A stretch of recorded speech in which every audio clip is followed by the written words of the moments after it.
দারুণ টেস্টে বাংলাদেশের কাছে 9 উইকেটের হারের পর এবার নতুন সংখ্যায় অস্ট্রেলিয়া। দ্বিতীয় দিনে নির্ধারিত 90 ওভারের চেয়ে 4 ওভার কম বোলিং করায় জরিমানার মুখে পড়তে পারেন প্যাট কামিন্সরা।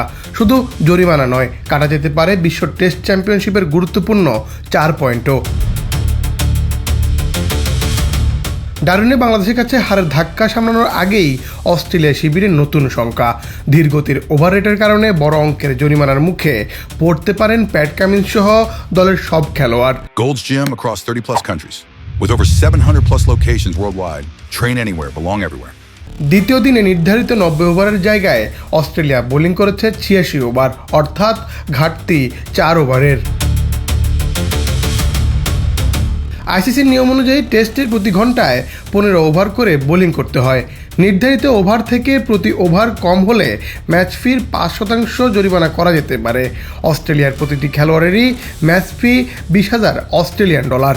তাই প্রতি ওভারের জন্য জরিমানা হতে পারে $1,000। 4 ওভার কম বোলিং করায় প্রত্যেক খেলোয়াড়কে গুনতে হতে পারে $4,000 অস্ট্রেলিয়ান ডলার, বাংলাদেশি মুদ্রায় প্রায় 3,47,000 টাকা। দলের 11 খেলোয়াড়ের ক্ষেত্রে মোট জরিমানার অঙ্ক দাঁড়াতে পারে $44,000 অস্ট্রেলিয়ান ডলার, বাংলাদেশি মুদ্রায় প্রায় 38,27,000 টাকা। তবে শাস্তি চূড়ান্ত করার আগে ডারউইনের তাপমাত্রা, আর্দ্রতা এবং উইকেট পতনের মতো বিষয় বিবেচনায় নিতে পারেন ম্যাচ রেফারিরা।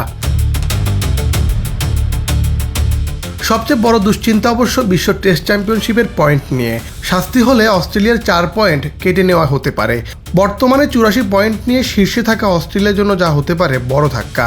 অন্যদিকে বাংলাদেশেও প্রথম ইনিংসে ওভার রেটে পিছিয়ে ছিল, তবে অস্ট্রেলিয়াকে মাত্র 53 ওভারে অল আউট করায় আইসিসির নির্দিষ্ট নিয়মে শাস্তি থেকে বেঁচে যাচ্ছে বাংলাদেশ।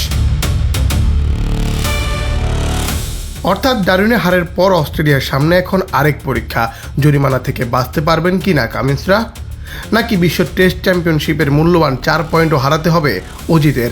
জানতে হলে অপেক্ষা করতে হবে আরও কিছু সময়ের। মুন্না চন্দ্র দাস, বাংলাদেশ প্রতিদিন।